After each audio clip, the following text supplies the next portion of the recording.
A gente vai estar estudando a Palavra de Deus juntos, mais precisamente uma temática que envolve o último trabalho que fizemos com o texto de João, então a gente já pode ir até 1 de João.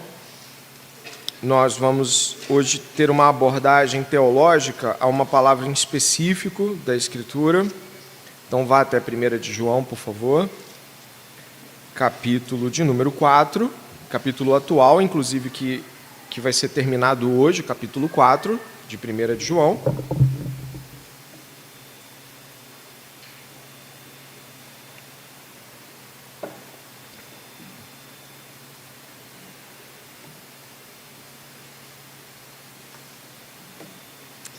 Ok?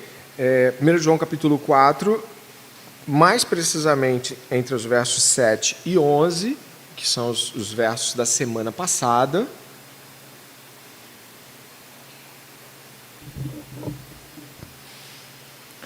Nós teremos os seguintes versículos, eu vou ler a palavra de Deus aqui, em seguida falar um pouco da abordagem, da temática, então vamos observar o que o Senhor nos diz na sua palavra. 1 João capítulo 4, verso de número 7. Amados, amemo-nos uns aos outros, porque o amor procede de Deus. Todo aquele que ama é nascido de Deus e conhece a Deus. Quem não ama não conhece a Deus, pois Deus é amor. Nisto se manifestou o amor de Deus em nós, em haver Deus enviado o seu Filho unigênito ao mundo, para vivermos por meio dele.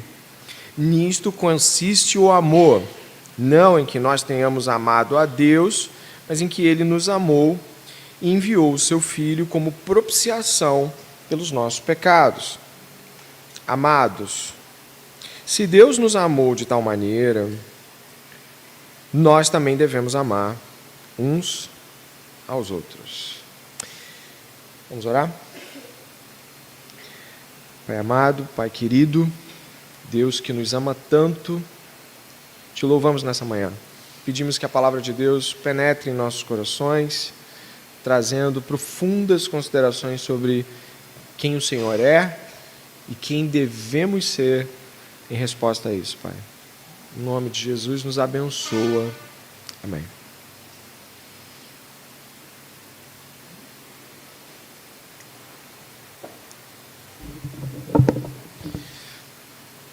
Nós estamos indo para o final da Epístola de João, né? E tem sido muito bom, porque nunca tínhamos estudado a Epístola Joanina, são 7 anos de igreja. Existem outros livros que nós nunca estudamos. Talvez a gente nunca tenha estudado o seu livro preferido. A Bíblia como um todo é propícia ao estudo, mas talvez você tenha um livro que a gente ainda não estudou. Tem um livro da Bíblia que você gosta muito, mas a gente ainda não abordou? Fala aí, tem? Hã?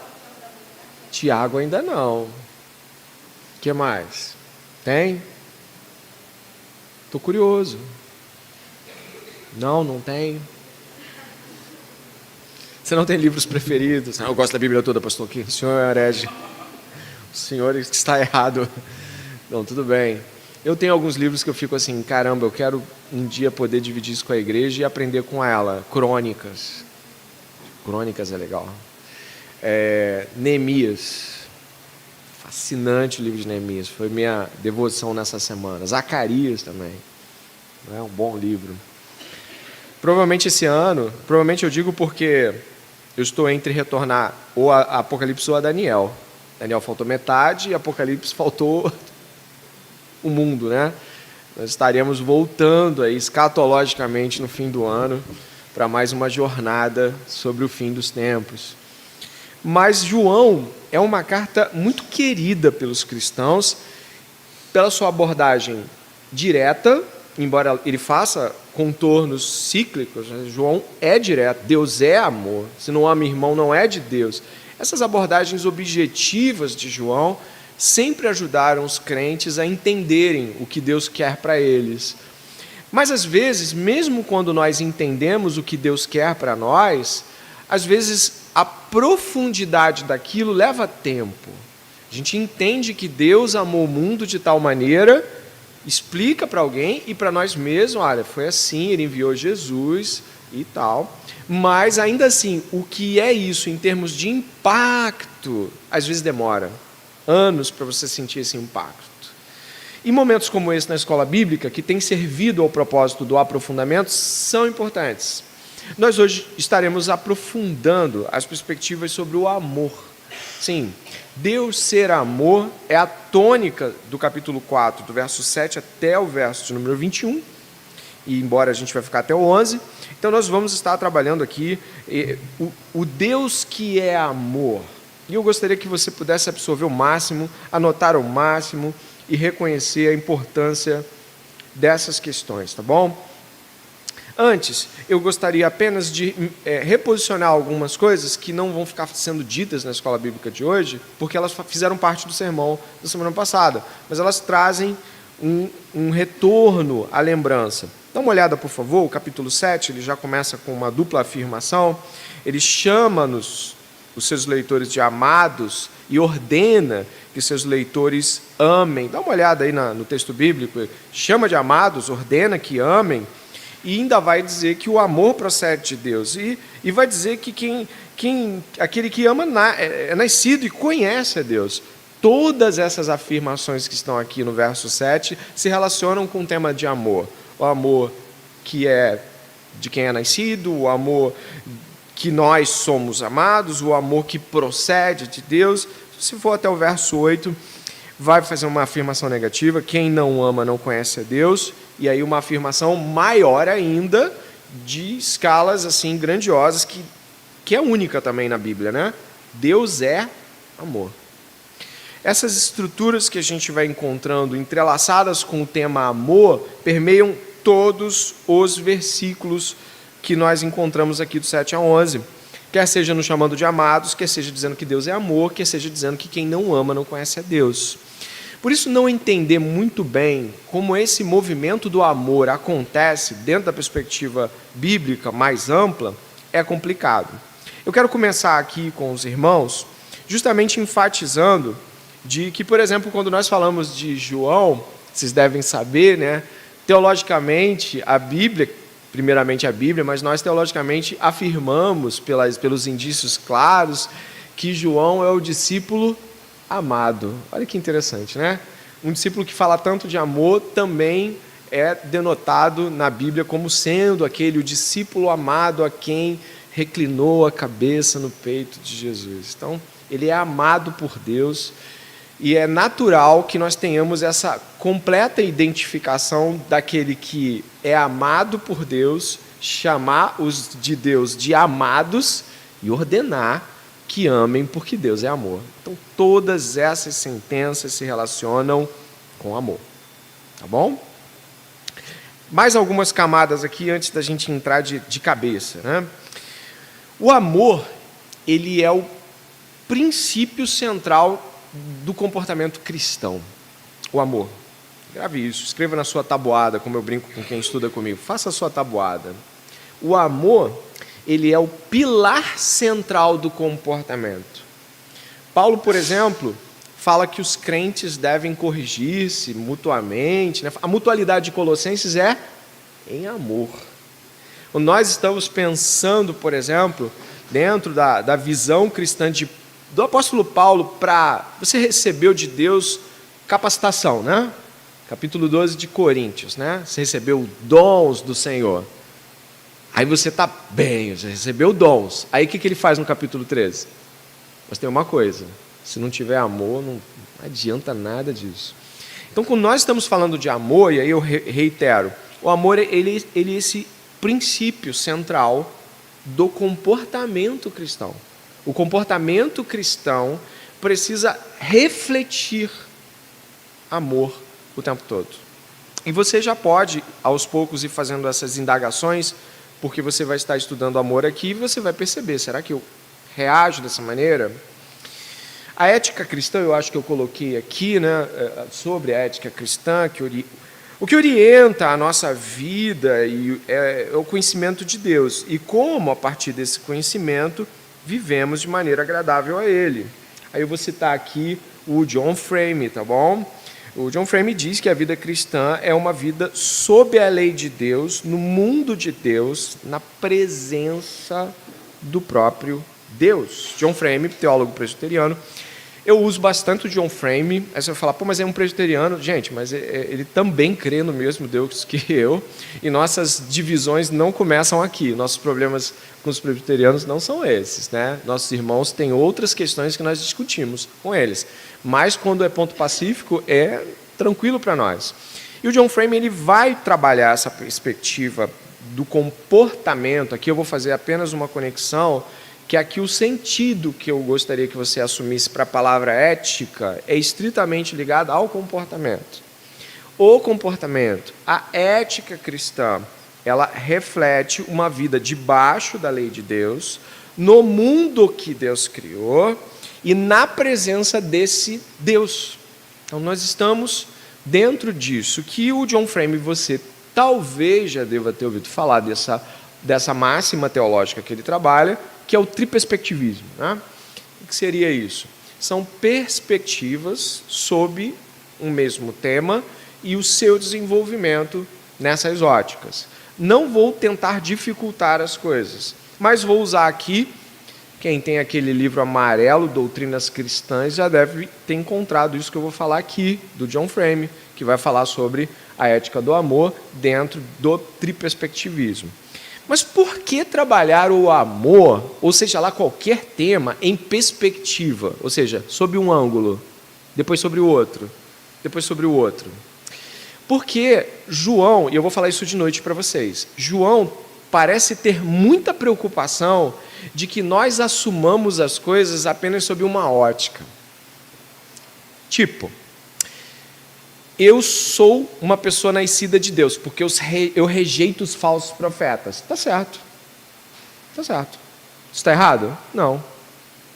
Mas você não parece materializar ou expressar em prática o amor pelas pessoas.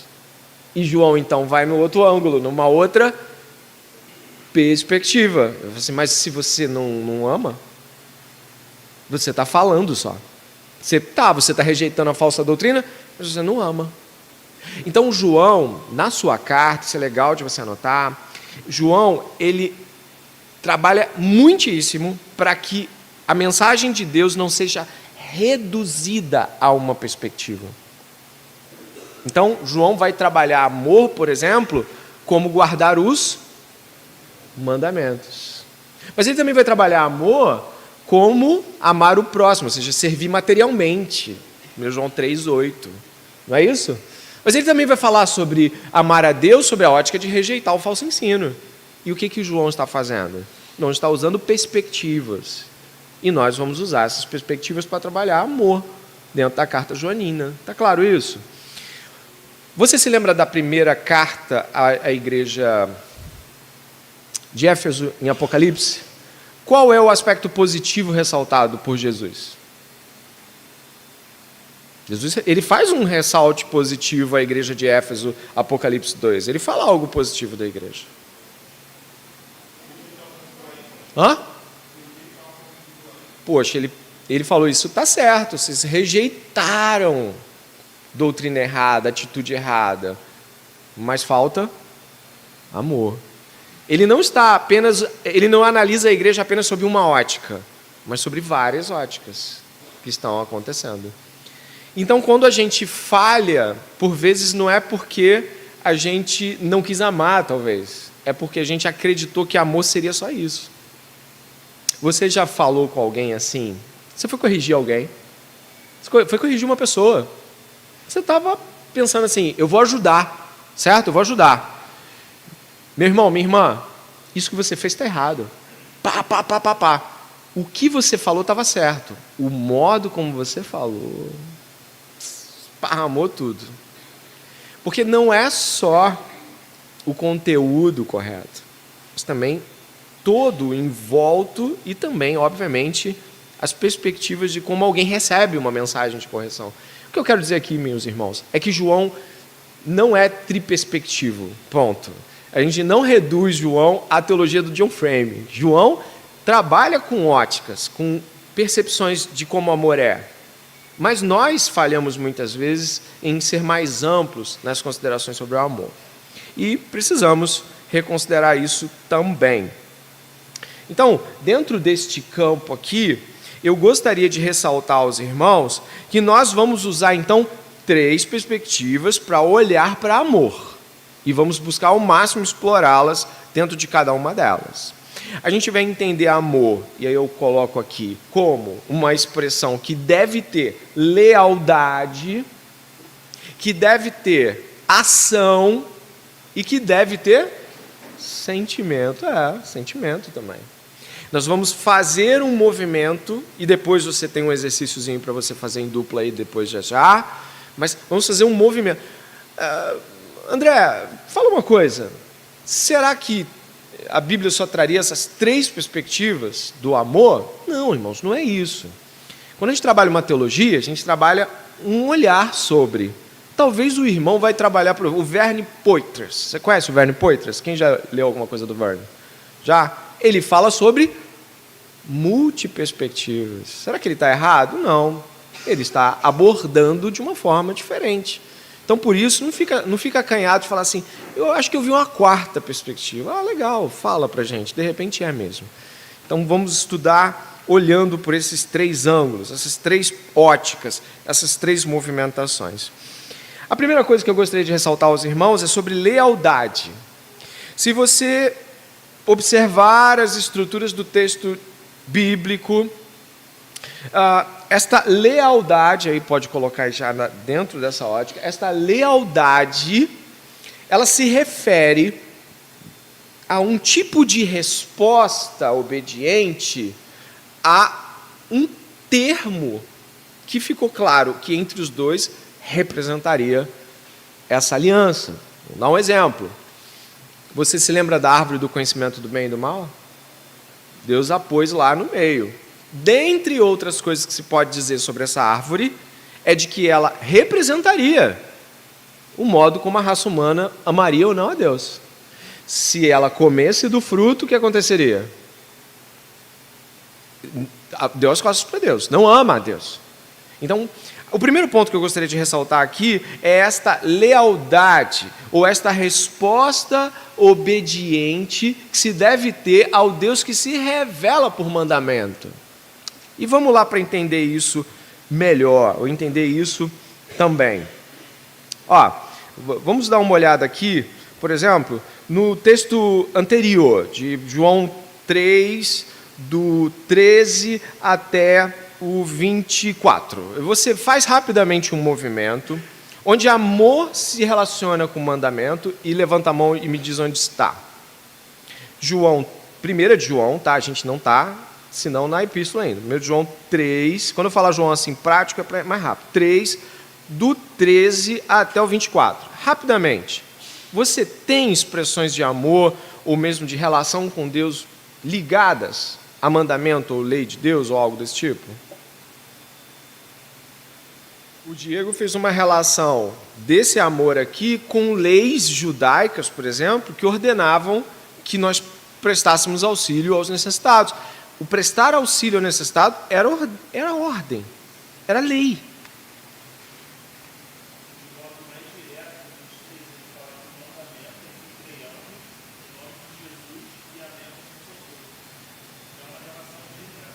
E diz, ainda, Diego, o Igor, segundo o mandamento que nos ordenou. Logo, a primeira face muito importante que não pode ser não mencionada é de que nossas relações com o amor são relações com a lei, com o mandamento, com cumprir, com obedecer. Olha, é possível amar a esposa e o marido e viver debaixo dos seus próprios acordos pessoais? Não. Quando vocês se casam, o amor de vocês está delimitado a uma série de coisas que envolve a fidelidade, que envolve o cuidado mútuo. Que são essas coisas? São leis. E dentro dessas leis, quando você falta com elas, que foram acordos que vocês fizeram, o que acontece? Nossa, você não me ama. É isso que é dito. Por quê? Porque, obviamente, a resposta em obediência ao que foi acordado reflete o amor. Quando nós faltamos com isso, nós faltamos com amor. Você quer ver uma coisa terrível, que é quando relacionamentos não têm limites? Percebe o seguinte, relacionamentos que não têm limites, ou seja, não têm regras, eles começam a descambar para idolatria, possessividade, agressividade extrema, mas na verdade ninguém nem sabe onde aquilo termina, onde aquilo começa. E se de fato aquilo pode ser feito ou não. Eu já ouvi pessoas em relacionamentos abusivos, e uma das coisas que algumas delas faziam questão de dizer é que eu não sei se isso é certo, eu não sei se isso é errado. Por quê? A ausência de limites em relacionamentos abusivos marca essa ausência de amor. Quando Deus se aproxima de nós, Ele se aproxima de nós com mandamentos, com ordens, com leis. Por quê? Porque dessa maneira você consegue responder ao amor de maneira apropriada, de modo apropriado. Nós, já vamos ver, não agora, mas daqui a pouco, que quando entramos na igreja, sabe o que a gente faz? Um pacto de membresia. Por que esse pacto? O que esse pacto de membresia quer dizer? Amor. O amor vai acontecer assim, ó, desse jeito. Por isso é muito importante que essas questões aconteçam. Vou te dar um exemplo de como a gente se sente ferido quando o amor não está delimitado por mandamentos. Você já foi corrigido, ou seja, exigiu-se de você determinada coisa que você não foi instruído. Como fica aquela indignação? Você está me corrigindo, mas você não falou isso. Você não me explicou isso. Fica uma indignação. Por quê? Porque até mesmo para que haja ajuste, tem de haver uma lei, um mandamento, uma regra que dê esse ajuste. João não poderia fazer essas cobranças ao público dele se ele não tivesse Deus dando leis e direções necessárias. Por isso, a gente começa com isso, com essa lealdade. Ó, vamos lá. Venha comigo, por favor, em Êxodo 20. Eu até trabalhei esse texto com alguns irmãos hoje de manhã e ele cabe muito, muito bem dentro dessa nossa colocação.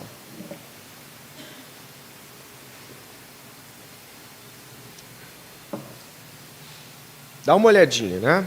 Só não vale responder quem estava na aula, tá? De manhã comigo sobre isso. Não vale, a gente estava estudando isso, vocês não podem falar. Mas todo mundo mais pode falar. Olha como é que Deus faz em Êxodo 20, dá uma olhada. Então, Deus falou todas estas palavras. Eu sou o Senhor, seu Deus, que o tirei da terra do Egito, da casa da servidão. Não tenha outros deuses diante de mim. Pergunto a você, leitor da Bíblia, o que Deus fez primeiro aqui? Foi benevolente e gracioso com eles e lhe deu ordens, ou deu ordens e depois foi bom com eles? Oi? Então Deus foi bom e depois Deus deu direções. Deus chega com a graça e depois orienta a lei ou os mandamentos que respondem a essa observância de modo adequado. Logo, e aí usando mais uma vez John Frame da sua sistemática, aqui a graça mais uma vez antecede o mandamento. Deus nunca em nenhuma hipótese, Deus foi retribuído. E aí vamos ao John, outro John Piper, né? Não, quem deu primeiro a ele para que ele fosse restituído? Não, todas as ações de Deus começam com Deus que agracia, que dá jardim, bota planta, bota fruta, bota tudo, não coma dessa. Primeiro, o impacto da graça e depois a obediência que responde a este impacto grandioso. Responder não é compensar, responder não é trazer de volta na proporção e agora estamos quites. Responder é responder mesmo, é como eu devo agir diante da graça. A resposta é a obediência. Jesus Cristo nunca cometeu pecado e tampouco nós vemos nele alguém que fazia o que queria. Pelo contrário, foi obediente em todas as coisas. Por quê? Porque a resposta apropriada a Deus começa pela obediência. Está indo? Então, esse é o primeiro ponto. Por que encontramos tantas essas coisas relacionadas a isso? Né? Deuteronômio, né? Isso aí, Deuteronômio.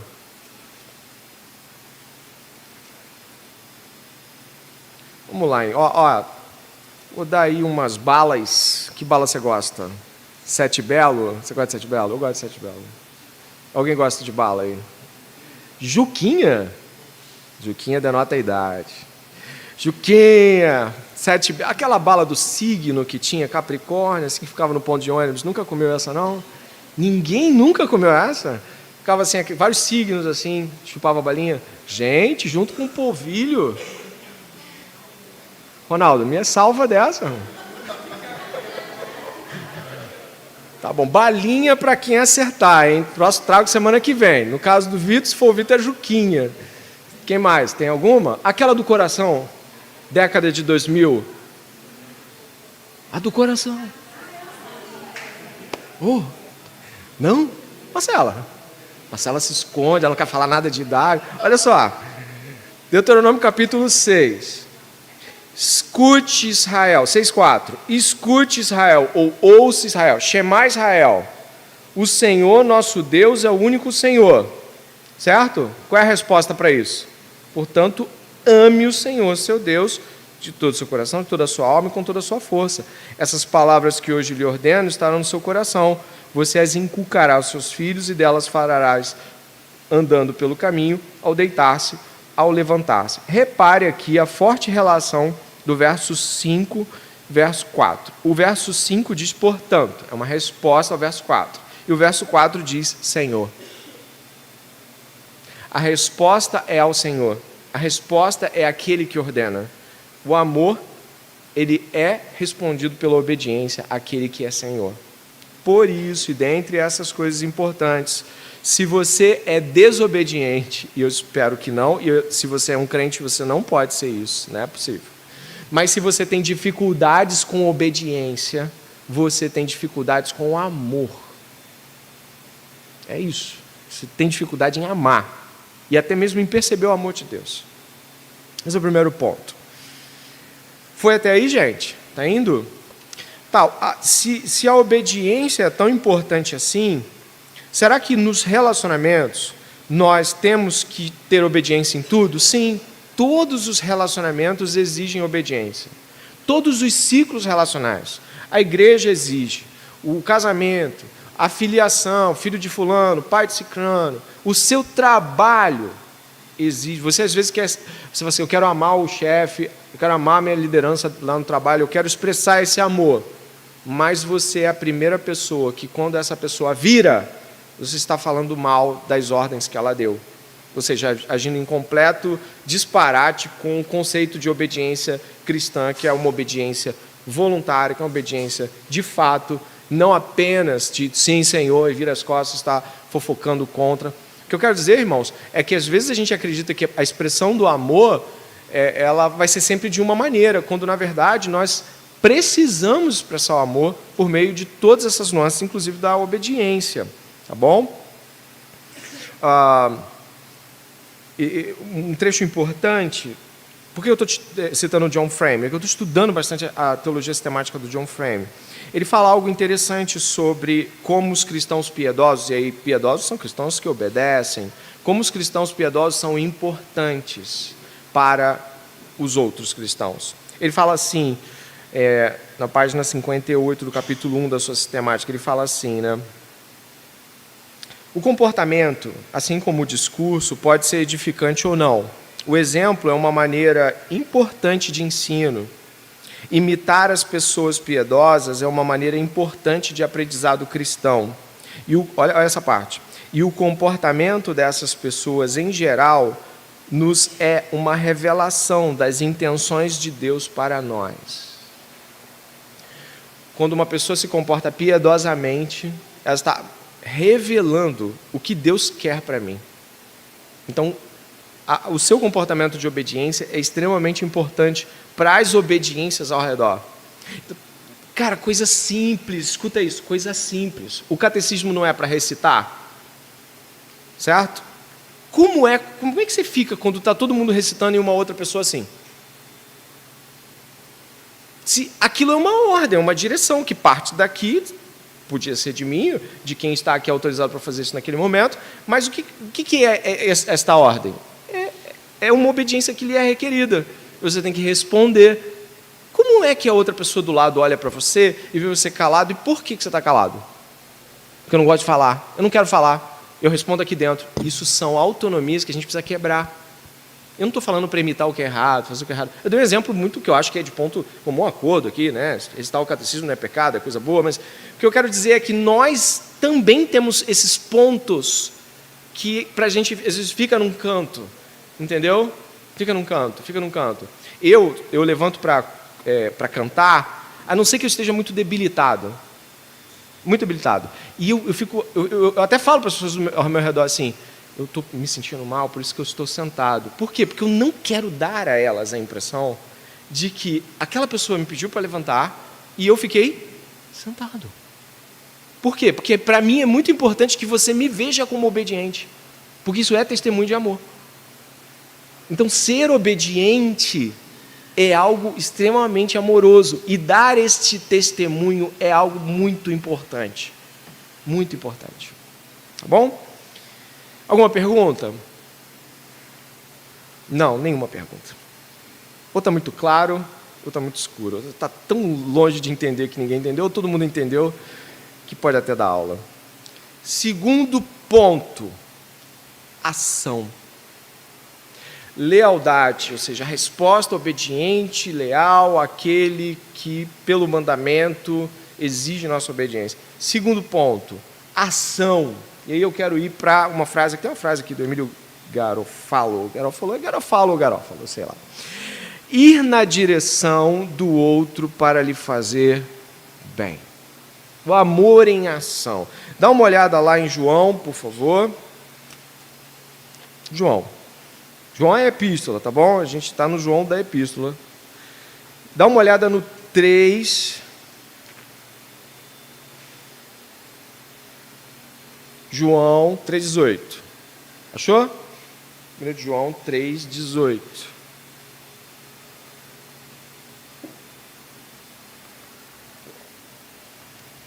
Vamos juntos.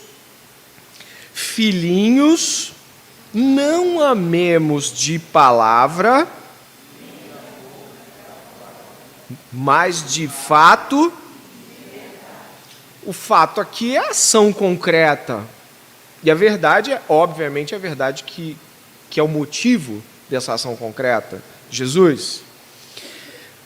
Deus não enviou o seu filho só de boca. Eu vou enviar, hein? Um dia vai acontecer. Enviou, prometeu e fez. O que significa? Deus usou a sua revelação verbal para anunciar a vinda e concretizou-a com uma ação real diante de todos. Logo, o amor não pode estar apenas na fala. E aí eu vou pegar um monte de coisa, né? Porque, obviamente, você pode ficar mais conectado com coisas da sua vida. Não, eu vou orar assim por você. E esqueceu. E aí faz de novo, e começa a acostumar. Porque é muito agraciador alguém dizer assim, eu vou orar por você. Eu não sei, quando alguém fala que vai orar por mim, parece que estou ganhando um presente. Eu falo assim, caramba, alguém vai chegar diante do Deus Todo-Poderoso e vai pedir pela minha vida. Agora, e se isso virou para você uma espécie de demonstração de aceitação? Vou orar por ti. Vou até anotar, porque eu não gosto de esquecer. Isso pode virar uma grande hipocrisia. Você não orou por ninguém mesmo. Não é? Mas também a gente pode fazer outros movimentos. Vamos lá. Uma igreja que ainda não é uma igreja grande em termos numéricos, 73 pessoas, não é uma igreja, não é um mundo de gente, certo? Você consegue ver quando alguém falta, ou não. Sim ou não? Consegue, não consegue? Que falta faz quem falta para você?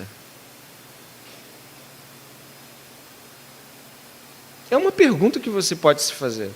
Quando eu vejo aquela cadeira que sempre está com fulano, não está com fulano, eu penso, será que aconteceu alguma coisa? Que pode... Mas eu posso me acostumar a não me importar. E aí eu tenho um pacto de membresia que eu fiei diante de Deus, dizendo que eu ia cuidar uns dos outros, ia evangelizar, cuidar do mútuo, e pararia um monte de coisa, não é? Mas quando eu olho as expressões de uma cadeira vazia, ou um irmão que colocou assim, ó, estou muito enfermo, não pude vir. Na tua consciência, cara, eu podia mandar uma mensagem. Agora você vem, aí pode vir com a segunda etapa, que é a etapa autojustificatória. Outros já mandaram. Aí a gente vai ter problemas seríssimos, porque aquele que sabe que deve fazer o bem, mas não faz, peca. Eu já preguei em igrejas muito calorosas, mas já preguei em igrejas onde eu demorei até descobrir quem era o pastor, porque a pessoa basicamente ninguém abordou, ninguém. Você já foi numa igreja fria, em que a entrada de alguém é simplesmente quase ignorada? Eu já fui. É horrível. A sensação que se dá é que, cara, eu acho que eu não vou voltar aqui não. Porque é estranho, será que essas pessoas querem que eu esteja aqui? Quando alguém te procura depois de você ter faltado, como você vê isso? Pô, se importa. Não é isso? Porque é uma ação concreta, uma ação concreta. Eu estou falando aqui, irmãos, porque quando o João fala sobre isso, aqui em cima, ele fala sobre recursos. Se você observou o verso 17, ora, se alguém possui recursos desse mundo e vê o seu irmão passar necessidade, mas fecha o coração para essa pessoa, como pode permanecer nele o amor de Deus? Eu passei a assumir, isso já tem pelo menos um ano, uma iniciativa que é meio kamikaze. Mas, quando alguém fica doente, eu pergunto, está precisando de dinheiro? Eu pergunto, eu não sei se já aconteceu. Alguém lembra de eu ter feito essa pergunta para você? Está precisando de alguma coisa? Materialmente? Já? Está precisando de remédio? Eu falo isso. Por quê? Porque, irmãos, quem está doente precisa de oração e remédio. É o básico que eu começo a pensar. Não tomamos, às vezes, iniciativas mais largas porque não queremos nos comprometer com a ação. Experimenta chegar num fim de culto e perguntar se eu preciso de alguma coisa. Você vai se dar muito mal. Então o problema é, tá rindo, mas fica no seu canto que você não vai saber, mas experimenta perguntar. Experimenta pegar uma pessoa que está assim, ó, triste. Ou então experimenta trabalhar com os que se escondem nos celulares. Você conhece essas pessoas? Elas estão super ocupadas com nada. Elas só não estão querendo conversar. Experimenta falar assim, poxa, você está sempre aí, mas como é que você está aqui? Porque tem muita gente que se esconde, tem gente que se esconde com o celular, se esconde no cuidado dos filhos, se esconde com muita coisa. Mas será que você tem coragem de perguntar? E depois que você souber a resposta, o que você vai fazer com aquilo? Né? Pesado, irmão. Olha, sabia que o irmão tinha essa vida, não. Sabe, a gente pode começar a falar isso. Conte com as minhas orações. Você já sabe o que aconteceu ali, né? O conte com as minhas orações é uma benção. Mas você entendeu que a pessoa entendeu o barulho. Às vezes não dá pra gente, realmente. Mas aí você fala assim, Tayaná, situação complexa. Como podemos, como igreja, ajudar? Porque às vezes não está na tua força. Mas será que não está no teu coração? São perguntas que você deve fazer. Não sei se você está entendendo. Quer ver, por exemplo, eu sempre falo isso, porque eu acho que como pastor, ter aula de escola bíblica como pastor é também ter que entrar em dilemas com essas coisas, tá? Antes eu me irritava com as pessoas que chegavam atrasadas. Depois que eu comecei a perguntar porque elas chegavam atrasadas, eu passei a orar por elas. E aí eu me irritei menos e fiquei mais interessado em como ajudá-las. Porque atraso é ruim para todo mundo. Mas, cara, ficar irritado vai adiantar? Não. Então vamos fazer alguma coisa para essa pessoa chegar na hora? Sei lá, bota ela para dormir na tua casa, na virada de sábado para domingo. Até ela falar assim, cara, chega, tá bom, eu vou chegar na hora. Já entendi, O que eu quero dizer é que as nossas ações, por vezes, elas até são coisas que a gente fala assim, dá para eu fazer isso. Mas se eu fizer isso, eu vou me comprometer. Se eu me comprometer, é gasto, é tempo, é parará, não sei o quê. Não pode ser assim. Nós somos filhos de um Deus que se comprometeu com tudo. Deus se compromete com a nossa vida, com a nossa agenda, com a nossa comida, com a nossa doença, com tudo. Então nós vamos e respondemos a esse compromisso com o quê? Com nossa agenda, com nosso dinheiro, com nossa comida. Amamos em ação. Tu lembra do carcereiro? Quando Paulo e Silas saíram da prisão? Não ficou só no papo. O que o carcereiro foi fazer, irmãos? Lavar as feridas do Paulo e do Silas. Você acha que isso era uma coisa comum? Claro que não. Mas ele não podia lidar com o amor apenas dizendo desculpa. Precisava ir além. Entendeu? Perguntas ou colocações antes da gente seguir? Fala aí. Quer falar alguma coisa? Está pensando em alguma coisa? Está amuado? Fala, Euler. Um pouquinho alto só.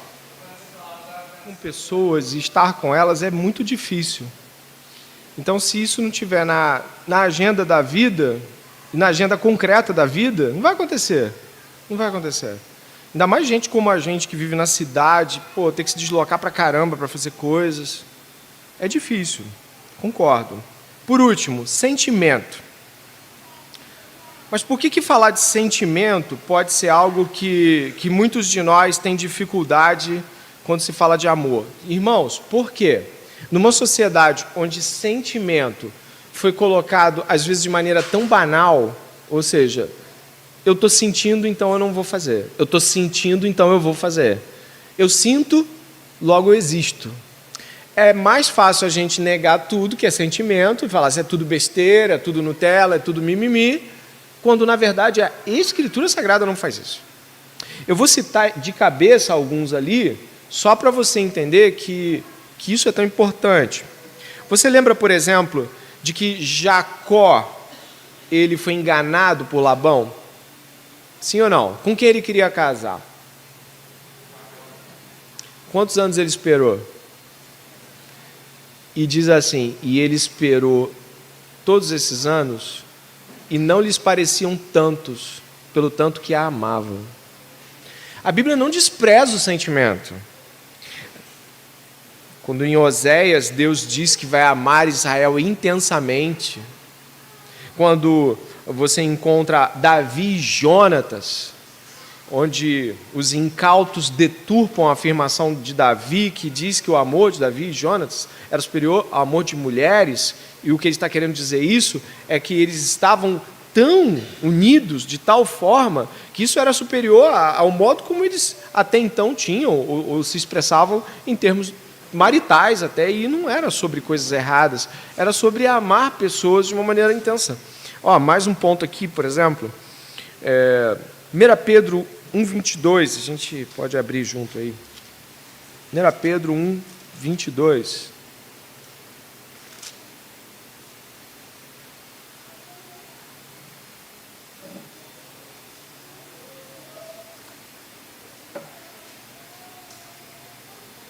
Olha o que diz. Tendo purificado a alma pela obediência à verdade e com vistas ao amor fraternal não fingido, amem intensamente uns aos outros de coração puro.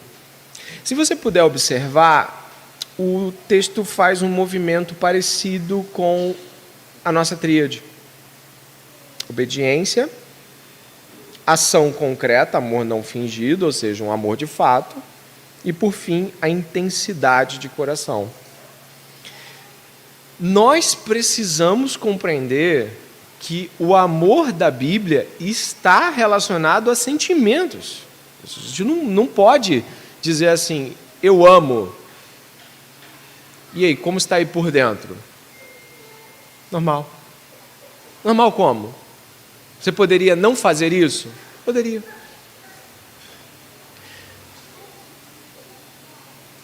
Eu estava falando com uma pessoa essa semana algo que eu gostaria de dividir aqui. Obviamente, quando eu faço esses movimentos, eu não cito a pessoa e também não faço nenhuma menção que possa fazer você pensar nisso.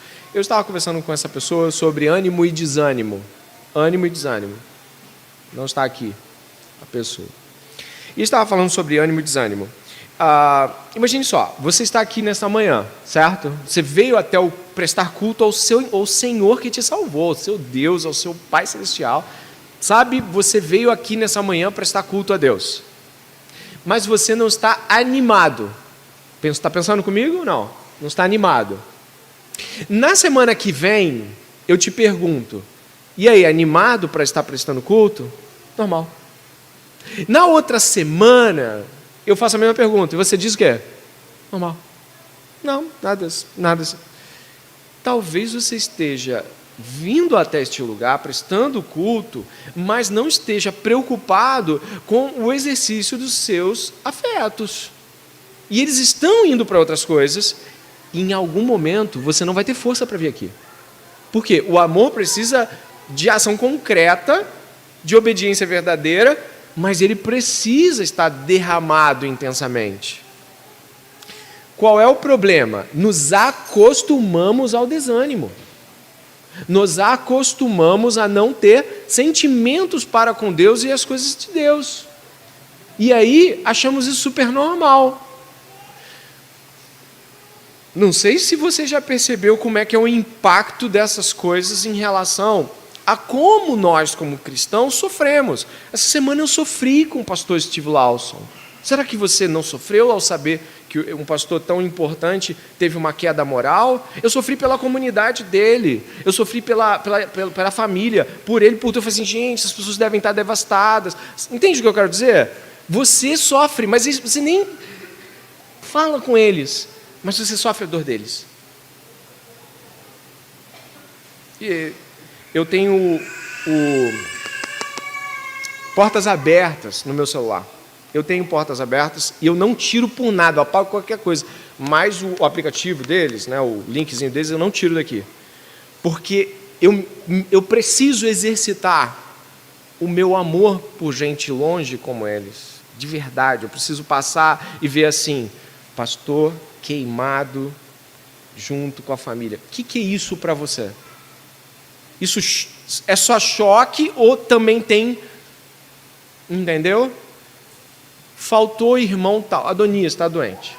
Qual é a importância que isso tem para você? Poxa, para mim, ele não está aqui, não é algo bom só, não é algo ruim só, é algo que precisa me afetar, eu preciso me preocupar com o meu irmão. Por isso, os sentimentos, eles dão esse toque importante. Quando os cristãos começam a operar em modo... É preocupante. Em pouco tempo você vai ter dificuldade de fazer movimentos básicos. E tome muito cuidado, pode se tornar cínico. Cínico. Como é que é a pessoa cínica? A gente tem que amar. Já esteve cínico? Eu já. Você nunca esteve cínico? Eu já. A gente tem que fazer isso, não é? A gente tem que amar o irmão. Essa é uma fala sem amor. A gente não tem que amar o irmão? A gente tem que ajudar, não tem? Então vamos ajudar, pastor. Vamos lá. Mais uma vez, olha que terrível é quando alguém sem sentimentos expressa o que acha ser amor. Já pensou Jesus fazendo isso? Jamais pensaria em Jesus. Eles fizeram aquela besteira toda, né, pai? Então vamos lá resolver isso, né? Tem outro jeito? Tem que ir lá, tem que encarnar. Você não consegue, tua mente não alcança isso dessa forma, né? A gente vê, parece que está tudo engajado. Jesus, na última ceia, um monte de traidor. Desejei ardentemente estar com você. Como assim desejou ardentemente estar com gente que o iria trair? Por isso, meus irmãos, aí eu faço essa vírgula de bastante preocupação. Os irmãos estão no piloto automático. Os irmãos estão vindo para cá apáticos. Os irmãos estão lendo a Bíblia apaticamente.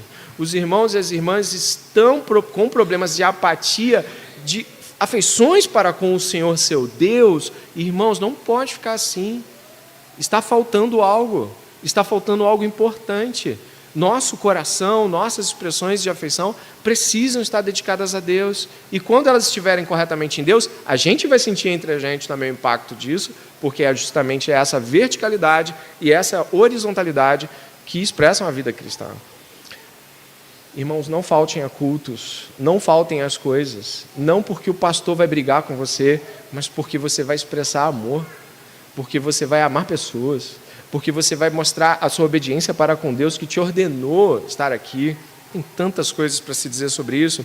Eu gostaria de mostrar aqui, olha como o nosso pacto de membresia expressa essas condições, né? Tá por aí, Alan? Pacto de membresia? Vai aparecer.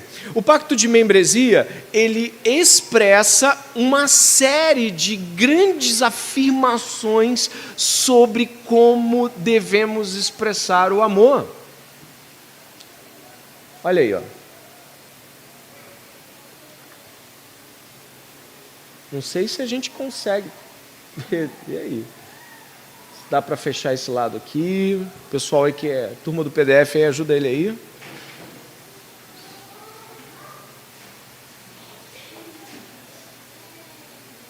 Consegue F11?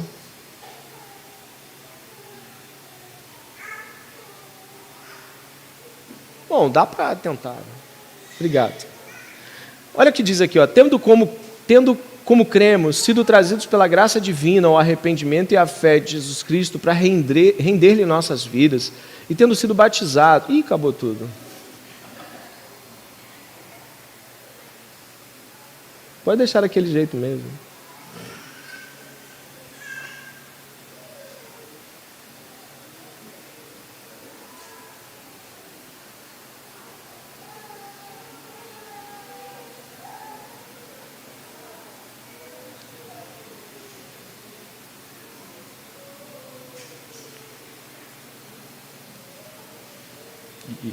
Tem uma turma boa lá, hein? Tem uma equipe. Muito obrigado, irmão. Tendo como cremos sido trazido pela graça divina ao arrependimento e à fé no Senhor Jesus Cristo, para render-lhe nossas vidas, tendo sido batizados sob nossa profissão de fé, em nome do Pai, do Filho e do Espírito Santo, confiando no auxílio de sua graça, solene e alegremente nos reunimos agora para renovar nosso pacto uns com os outros. Repare que a nossa resposta à graça é uma resposta alegre. O que é a alegria cristã? A alegria cristã, a satisfação em Deus e a compreensão graciosa de como Deus deve ser respondido mediante a tudo que Ele é, tudo que Ele fez. Então, eu chego aqui fechado fico, me oriento, basicamente, dali para frente, daqui para trás. Irmão, acorda, irmã, desperta. Está fazendo mal a você e às pessoas ao seu redor. E mais, não está expressando amor. Precisamos ficar atentos a esses movimentos. E mais, uma igreja amorosa toca nos irmãos e fala, irmão, o que está acontecendo?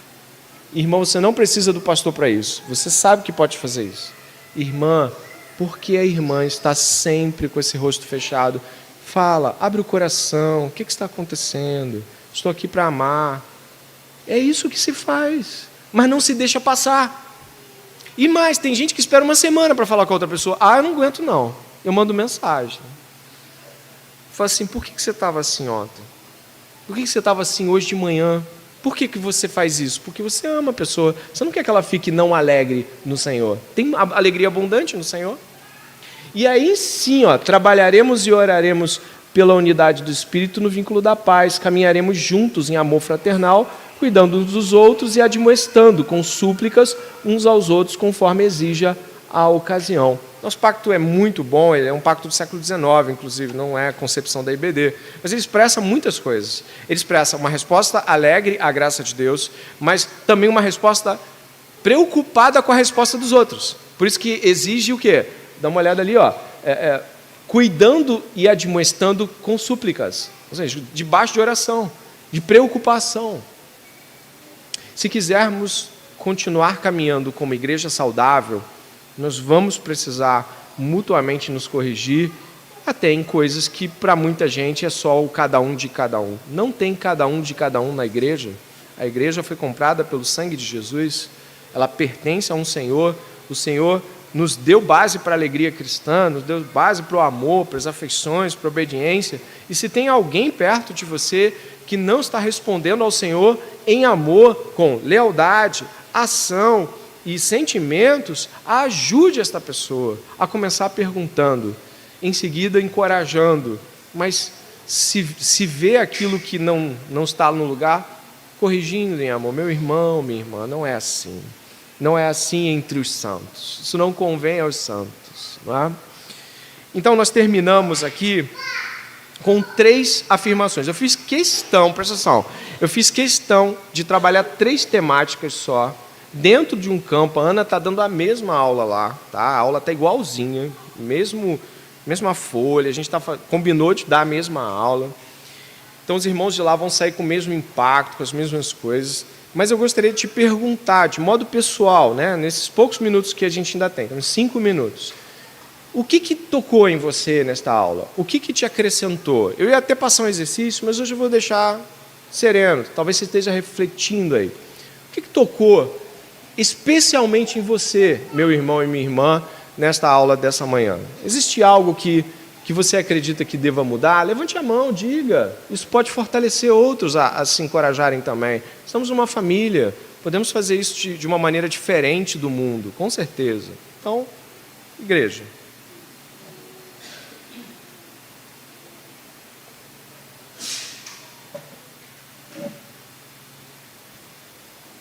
Não sei se alguém levantou a mão, que eu abaixei a cabeça.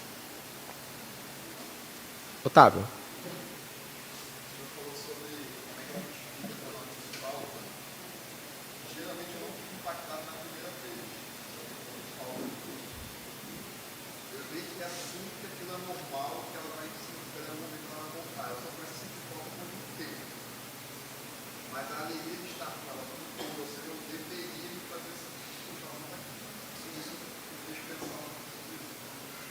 Muito bom. Sim. Eu gostaria de trazer aqui a seguinte pontuação. Normal é estar prestando culto. Esse é normal, é a norma. Infelizmente, a falta de um irmão ou outro em dado momento é comum, devido a situações que se impõem, por vezes. Mas o normal é que todos estejam, 73 irmãos estejam aqui. Isso é normal, é a norma, é o que se espera de crentes que venham prestar culto ao seu Senhor. Isso não é nada demais. É grandioso, mas assim, isso não é acima da média. Isso é o normal, entendeu? Mais alguém? Alguém quer expressar a sua consideração pessoal, algo que trouxe reflexão pessoal? Aproveite. João.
Muito bom, verdade.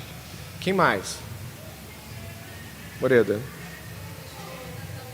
Mais alto só.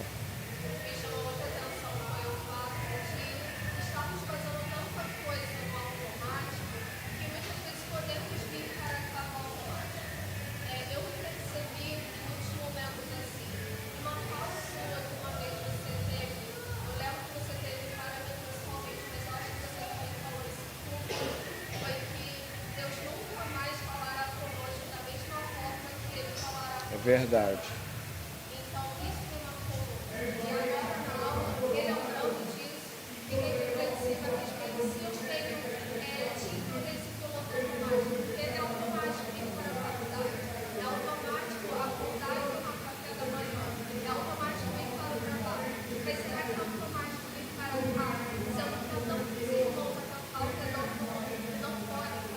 Sim. Sim, essa coisa do automático, geralmente para quem tem muitas atividades, fica comum. Por isso você tem que ver realmente o que tem que estar na tua vida. Porque você... Irmãos, eu falo isso... Falei essa semana com uma pessoa sobre isso. Ela foi com a Ana Vitória, a gente estava falando sobre aula e tal, a gente estava discutindo o tema. Irmãos, não é normal ler a Bíblia e orar no ônibus. Isso precisa ser a exceção. A regra deve ser ter tempo para Deus. Está entendendo? Não é assim, meu devocional é no ônibus. Isso não existe. Você precisa ter tempo para Deus. Isso você está trabalhando com o anormal como regra. Olha só. Tá? Eu espero que vocês hoje notem os irmãos que precisam ser notados nessa manhã. Os que faltaram. Notem a si mesmo. Será que eu expresso obediência? Será que eu estou preocupado em expressar tudo isso? Que o Senhor os abençoe nesta manhã. Vamos orar? Pai amado e bendito, nós te agradecemos porque o Senhor falou conosco, como disse nossa irmã, de um jeito diferente que nunca vai se repetir. Que venhamos a considerar as nossas faltas diante do Senhor e amar de todo o coração. Ajuda-nos a não ser remissos, a não ser contrários à Tua palavra, não pensando profundamente sobre o que o Senhor nos disse, Pai. Em nome de Jesus. Amém.